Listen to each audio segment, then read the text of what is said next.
That's not it. Ladies and gentlemen, welcome to Not the Video Game Network. But hey, it's Video Game Talk, featuring Garrett, Rich, and what's underneath door number 1. Woo! Hi guys, I'm here. Special guest Jax. Yes. We are talking about one of her favorite things today, which is Fallout, amongst a couple other little things. I'm wearing my I don't know, you can't see it very well, but it's my Vault Boy shirt. There we go. I'm wearing my D&D shirt. What else are we talking about? And We're talking about how translucent your shirt is because Where's the... There it is. yeah, you could totally see a Space Department bed behind your shirt because it's so blue. It's almost chroma. Well, guys, for huge Fallout fans like us, there has been exciting news. I think we're just going to start with that because that is just so hot of a topic, and we're all about it. People are wanting to talk about. Let's just talk about it. Yeah, so, you know, a couple days ago, Bethesda started their live stream on Twitch, and they had some Twitter posts too. Don't die! Garrett died. I'm fine. I'll get your dogs right. It was like 24 hours of just like the Vault Boy bobblehead in front of the TV, while occasionally a Bethesda employee would come and mess with it and do some fun stuff. I will say, before we go too much further into the game, that I loved it. Yeah, that I was loved it great. I loved it. I love when we get together and get excited about things. Yeah. I also hate when later being excited about those things turns out to be a false dream and we spiral into a depressive abyss, but in the moment, it's great. Yeah, Bethesda did a similar thing with Fallout 4, and then, you know, so long story short, we have the teaser trailer for Fallout 76, and everyone's like, well, what is Fallout 76? What happened to Fallout 5 through 75, you know? Right. And, like, all that stuff. So, you know, there's been a whole bunch of rumors. One of the guys from Kotaku, Jason Scheer, I hope that's how you say his name. Jason Statham. No, it's not Jason Statham. Jason Scheer has been leaking a lot of stuff, and he is a guy that... he's usually a guy that has some very solid leaks, you know, and everything. So what we can tell... he almost consistently knocks it out of the park every time. Yeah. So there is definitely the one consistent thing among all the rumors has been it's an online game. So we do know that in least in some form it is an online game, which I know that like really, you know, a lot of Bethesda fans are, you know, because, you know, a lot of people aren't happy with Elder Scrolls Online despite Fallout has survived as a single player experience its entire existence. This is a major departure in this way. Yeah. It's also curious that to me the idea that this is just another instance of how big leaks are. Because looking at the trailer, you don't get much. Yeah. You get a nice little animatic, and you get, you know, kind of a trailer and some cool CGI. You really don't get any other... all you get out of the trailer is, there's a new Fallout game, and it's called Fallout 76. And that is it. That is all the trailer has. Every other piece of, like, sort of speculation that we're weighing into is coming in the form of either, you know, like, loose journalism or just overt leaks in the case of all the 4chan and Reddit information. Yeah, and I think that this is going to be something very unique. You know, we were talking about this earlier. A lot of Bethesda and, you know, Elder Scrolls fans are kind of unhappy with Elder Scrolls Online, despite it being the #1 rated MMO out right now. I don't know that it's #1 rated, but because, you know, World of Warcraft still dances with that number depending on the expansion that we're on. You need to get in frame, and you always do that. But I swing out. I know people are going to get mad for saying this, but I need to just be objective about this. Elder Scrolls Online is objectively successful in every single way that an MMO is to be successful. And they just released a new, you know, a big, you know, Somerset expansion. The Somerset Isles just got added. Is that where the lizard folk come from? No, that's the elves. But some people just don't want to play with other people. They just want to... Right, I mean, these are series that are known as single-player, like, really emergent storytelling experiences. And while Elder Scrolls Online does a lot to capture the heart of that, it is not ultimately the single-player, I am the hero saving the world, the universe revolves around me kind of experience that is so satisfying and typical to the Elder Scrolls and Fallout series. But Jason Scheer has gone out of his way many times, and again, we'll have to wait for official information, but based on the leaks, this game is definitely not an MMO. It is definitely not a, you know, Battle Royale, PUBG, Fortnite kind of a situation. Information certainly doesn't suggest otherwise. I hesitate to use the word definitely. Yeah. In any of this instances. I'm personally, Rich Alvarez is telling you definitely not. But okay, you don't have to take my word Garrett Allen for it. is telling you very reasonably. We have the insider information here. What we say is true. No, it's not. I would be very surprised if it was, anything. I would expect this to be something kind of radically different from other things we've experienced. I know that at first they were saying it's kind of like Rust and everything, and now he kind of backpedaled on that a little bit, saying it's inspired by Rust, that's where it started, but now it's totally different, Yeah. So what that means, I don't know. He's also mentioned that it has a lot to do with base building and co-op, so I personally think that this is going to play a lot like what you're used to in Fallout, kind of that single-player experience, where you can then have a buddy or two or three or four join up with you and build a base together, fight some, raiders together and all that stuff, Why not What do you think, Eric? I know you had some ideas. I did. I mean, me and Rich are pretty aligned in a lot of our expectations of this game.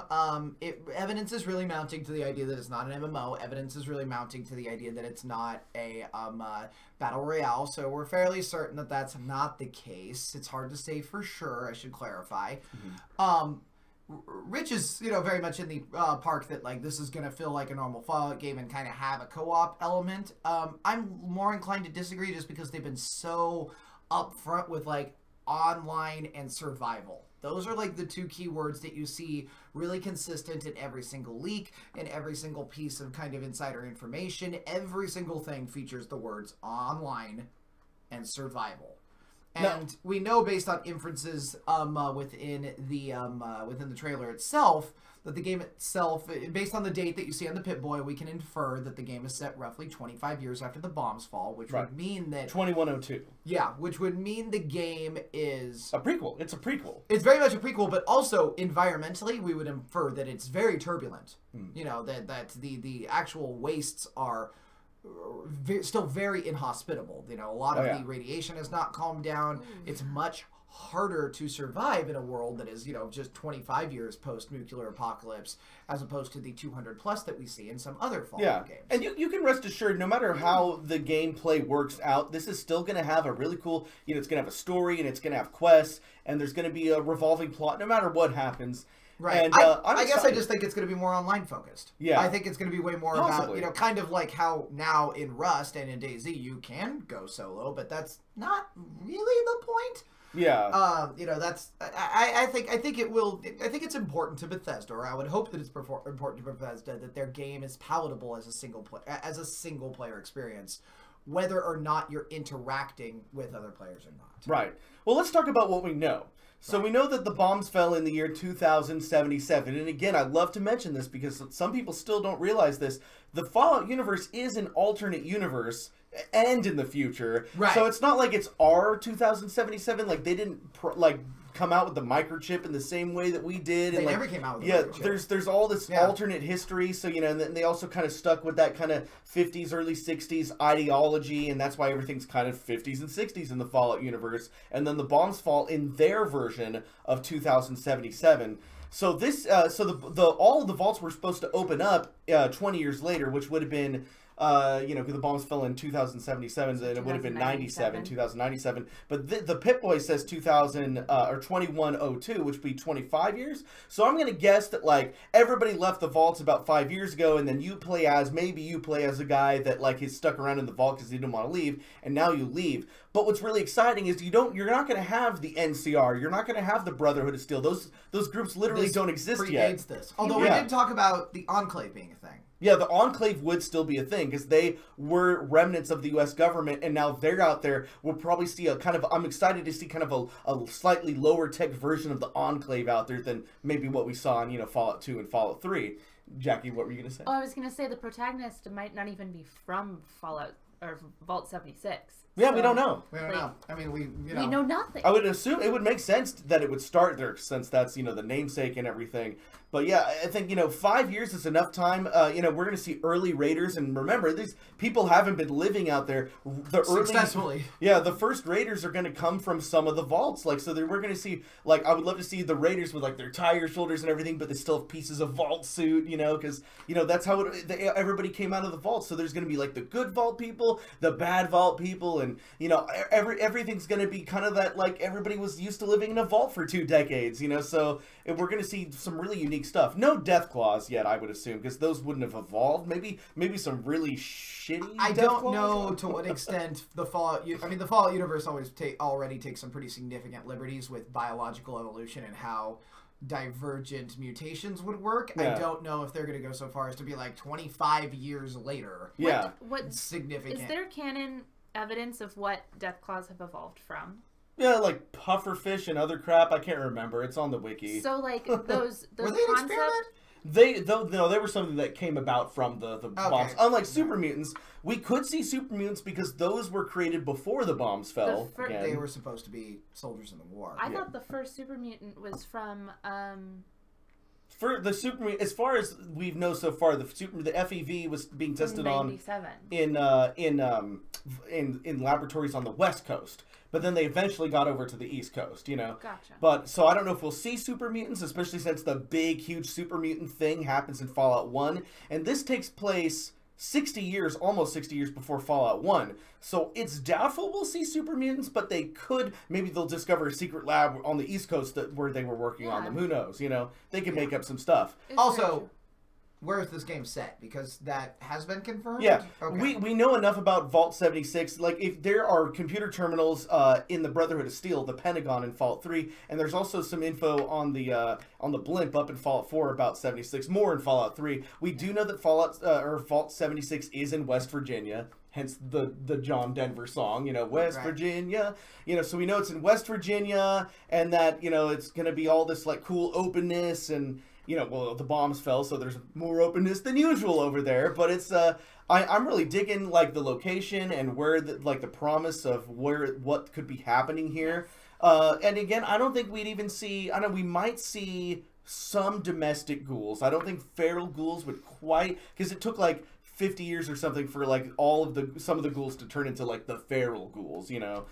So we might see some kind of ghoulish people, but I don't know, it's so interesting because this is a prequel. We're going to see early versions of some stuff that we know from this universe. And we just won't see certain other things. Yeah. And I imagine there's probably some things that we wouldn't get out there.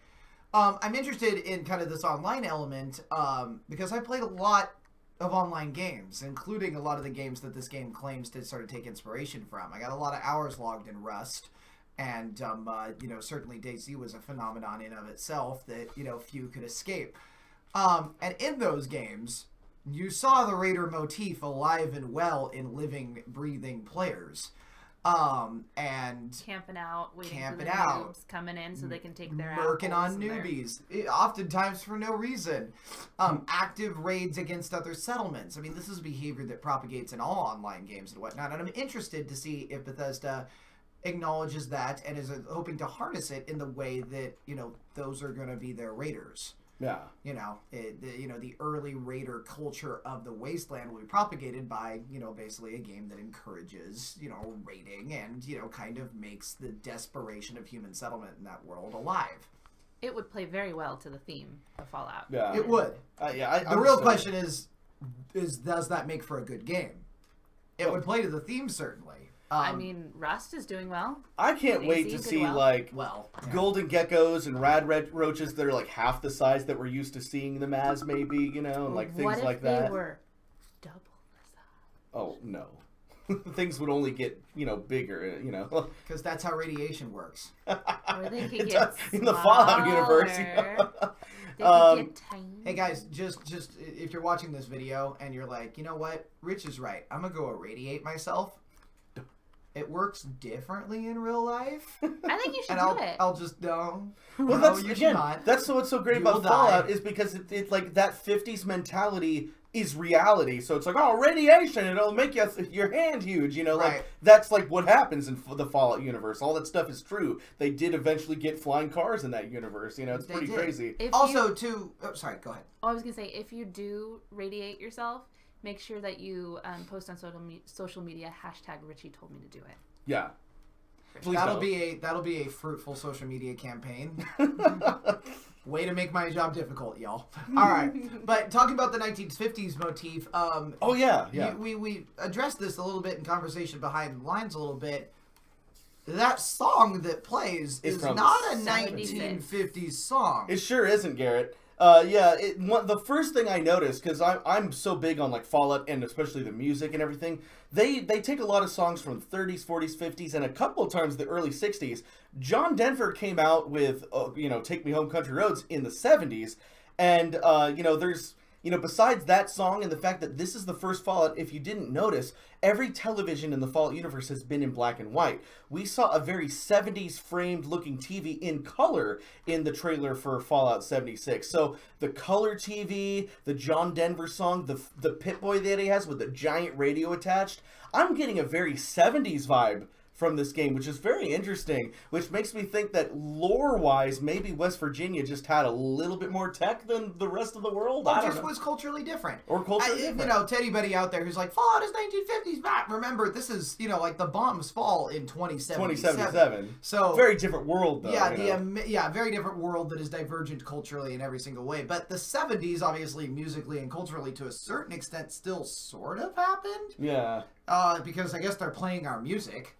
So it has to be at least a little similar. Yeah, Fallout is kind of a confusing lore in that respect, but I love it's awfully self-serving. Yeah, but I love that it's like, okay, here in this game we're gonna play up a little bit more of a 70s vibe to it. I think that's very interesting because we've done the 50s, 60s thing for so long, and if just maybe in this game they could come up with a bunch of lore excuses. It's like, oh, this is early, this is this different state, or it could be as simple as like, this is not our world, and so in this alternate reality, this other guy, because it was a cover of the John Denver song. It was a cover. So, yeah. But I think there's a real world explanation for that. Did it. I think the real world explanation for that is that those early songs that they use in Fallout games are very cheap because they're so old that their copyrights are kind of fading. But like John Denver was, he was big in the 70s and 80s. His music is probably much more expensive, and therefore it was probably cheaper for them to just get the rights to use the song and do a cover of it than actually use the real John Denver song. However, either way, it is a 70s song, which would be the newest and only. I would immediately dismiss it if I didn't notice very noticeable distinguished changes in the televisions and in the Pip-Boy. Yeah. Color TV. Yeah, color TV. A very distinct Pip-Boy with more gadgetry on it. Yeah. The tech is a little different, which makes sense. I don't want to say that they're like, oh my god, they're jumping ship on Fallout lore. Way too early to speculate that. But there's obviously some regional differences here. And whether or not this is a song that just exists within the motif of their world normally, or if this is an indication that tonally this will be a little bit different, I don't know. Yeah, and what's really cool is we get brief glimpses of the 76 vault suit, which looks like a hybrid between the 101 vault suit from Fallout 3 and the 111 vault suit from Fallout 4, whereas the vault suit in the 111 vault suit was very skin tight and had that sleekness, and this 76 outfit has the 101 ridges on the side and the bracers on the wrists, and we get a little bit more sense of puffier fabric too, which so they kind of met in the middle with those two ideas a little bit. It's gold instead of yellow. Yeah, very gold letters and the street very metallic, and I'm not sure if that was just CGI playing in a world where Bethesda hasn't been the greatest in terms of their engine's ability to handle reflective texturing. So I personally am not ready to draw any speculation on that. I just wanted to point out that it's there. Maybe that's just cinematic CGI versus what will be in game. If it is multiplayer, I would expect a lightweight sort of visage to the textures, much like you see. Not quite to the extent, but similar to what you would see in an online multiplayer like an MMO, where they have to deliberately dial things back in order to make the experience playable. Here's an interesting question that, I don't know if I've heard anyone else talking about it, but with stuff like Fallout 4, Skyrim, etc., you can get on, for example, Nexus, you can, get a bunch of mods and mod up those games like crazy. If this game is indeed online, do you think that's going to make it difficult to mod, since it's going to be part of a server now, part of a community? It's like you can't just mod your outfit to make it like this crazy disco thing if you're playing with 6 other people. So what do you think about that and the potential inability to mod this as well? That's going to be a lot, behind the developers and whatnot, and how they handle their code. I will say that, despite kind of not as thriving a modding community, Rust does have active mods. Okay. They're on a server level, though. You know, you log into a server, and the server, you know, we've seen this with Counter-Strike, as far back as Counter-Strike, I should say. You know, where it's like you log into a server, and it'll be like, hey, you know, this server is using this play mode. Please download the following mods or click here, you know, in order to install them and play this way. And then, you know, at that point, everybody in the server is subject to these mods. And to an extent, you know, that's, at first glance, that might seem kind of problematic because it's like, well, you know, mods up until this point have been, you know, a tool for a lot of people to create the experience that's distinct to them. And I think that just plays on kind of the core, you know, sort of insecurity that a lot of people have about this game. And the idea that it's not about me anymore. It's about us. And, you know, like, as much as that's interesting on a gaming level. Survivor! I know. It's interesting on a gaming level. I admit that it's hard to part with the catharsis of being the lone, solitary, godlike hero in a world. Then those are what we've come to expect. But other games have included mods successfully, and it allows servers to distinguish themselves from each other. Right. And that's cool. You know, that'll be fine. I would imagine modding is probably going to be alive and well in some way if this is online, and especially if there's hosted dedicated servers available, much like there is in a lot of these other survival games. Certainly Minecraft is indicative of that, and Minecraft really kicked off a lot of this play style. But I would say, you know, don't necessarily taper your expectations for mods as you guys know them right now, which is the go on and download Anime Eyes and the Disco Top, like he said, or the all Mirelurks are now Skyrim Mud Crabs. You know, like, I would say those are more personal taste things that you may not see, you know, mods like that, more mods of a utilitarian basis. Yeah. All right, let's go around the room real quick, starting with Jackie. In 4 sentences or less, what are you hoping from this game? This is going to be hard. I know, and you started with me. Well, I did really like the Daisy and the Rust type style. And so, you know, with that, I'm looking for that, and I'm excited. Cool. Garrett? Hopes and dreams? On the understanding that we're dealing with an online RPG and that it draws inspiration from what is leaked. That was 1 sentence. And then? I would hope and expect that the online elements are flushed out, that they matter, and that playing within a contingent group of my friends is easy and accessible. But because I believe that this is, you know, basically going to be a mostly tailored for online experience, it is important to me that the quest and the world and the, you know, kind of Bethesda charm that we've come to experience does exist, while also giving players rooms to grow and have the things that they create in this world matter enough to where they're worth creating. Yes. Cool. And for me, no matter what happens with the play style and the multiplayer, or whether that's, you know, playing with a friend or 20 friends, I just hope that the game is fun, it's creative, takes risks, and overall just feels like Fallout, you know? I think that that's what we can, the only thing we can really hope for is that they don't strive too far, that it's like, this doesn't really feel like Fallout. As long as it's fun and feels like Fallout, I'm 100% okay. Yeah, I want to be, cool. I want to try to, like, be a light of fresh air here. Because I was talking a lot on the Discord with the RMA fan base, and the fan base is very divided on this, I should say.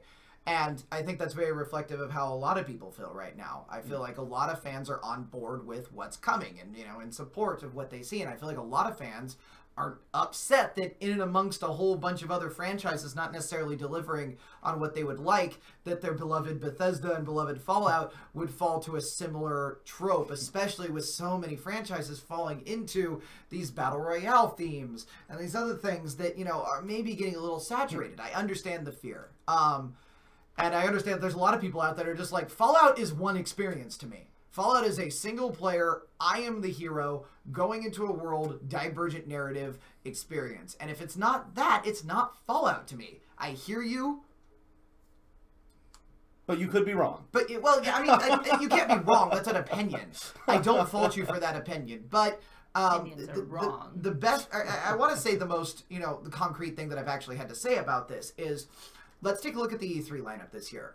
If you've seen my prior videos, you know that while I am always excited for an E3 and I'm always excited for just video gaming and its continued development, my biggest shtick with this year right now is the idea that so many tropes, so many existing series, so many kind of tired ideas are just being brought to the front with new layers of paint and new polish and the promise of the same fun that we've had before. I was very critical of this with the Battlefield 5 reveal. I was very critical of this with the Black Ops 4 reveal. I've been critical of this in several other instances with similar games, and the idea of like, guys, I need something fresh. I want something new. I want an experience that's gonna, you know, kind of set the precedent for what I enjoy from years to come. I trust Bethesda to deliver that.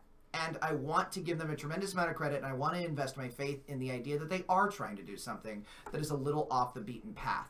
In this E3, in this environment, and in the way that gaming is going right now, I want to encourage in creativity, and as a result, I'm behind it until I'm behind this project on principle until I have a good reason not to be. Absolutely. So here's an interesting E3 question for you, Garrett. Yes. Because it's already been leaked, you know, Rage 2, that's also happening. Could Bethesda have shot themselves in the toes just a little bit when now that they're announcing Fallout 76? I feel like everyone going to the Bethesda booth is only going to give two shits about Fallout, and now Rage 2 is going to get kind of buried. Yeah, I have had a lot of questions about this. I was shocked. I mean, if you had told me that a Fallout release was going to immediately succeed a Rage release, I wouldn't have believed it initially because it seemed really stupid. Now we're going to need a Doom release, too. Yeah, I don't know how long until Doom. For the context, know that id and Bethesda generally partner on Rage, and that, you know, that's kind of a marrying of the people behind Doom and the people behind Fallout. Thus, you have Rage.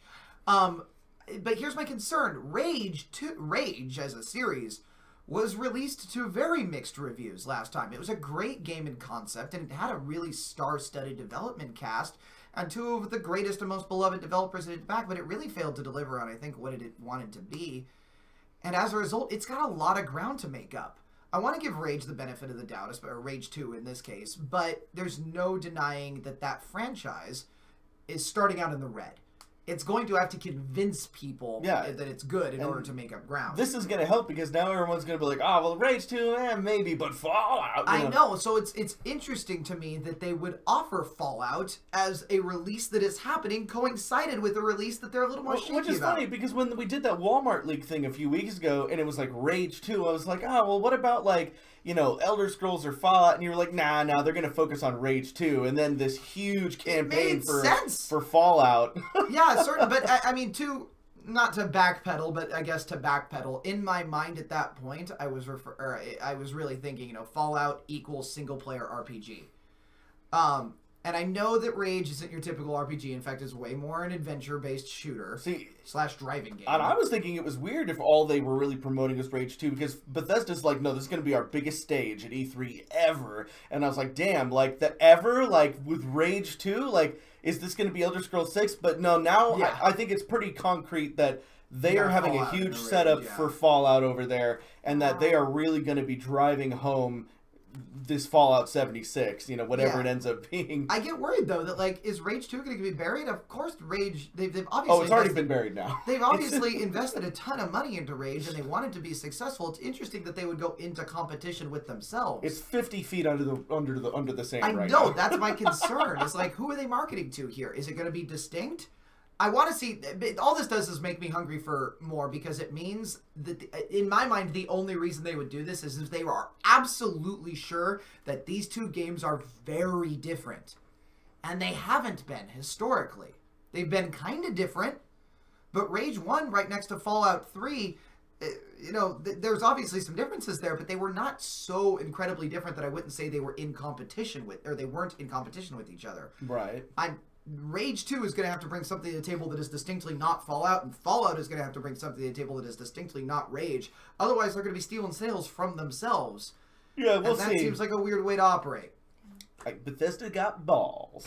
Yeah, you go, guys. Bethesda got back. Well, we've been talking for 30 minutes about Fallout, and I think that there's one little piece of news I want to put out there, just in case you guys weren't aware. You probably already heard this, but so PlayerUnknown's PUBG, you know, they are suing Fortnite because apparently somebody who worked over at PlayerUnknown's then, like, went over to the guys at Fortnite and was like, hey, we should do this, you know, and, like, they're finding out that their pieces of their code were stolen or something, and it's a mess. I don't know. What do you think of that? Well, I think this was a long time coming, and I think it was inevitable. PUBG really burst onto the scene and tried really hard to establish something. I don't want to call it unique, because obviously DayZ really deserves a lot of the credit for doing this, but PlayerUnknown being a figurehead within DayZ, I don't feel that bad crediting this.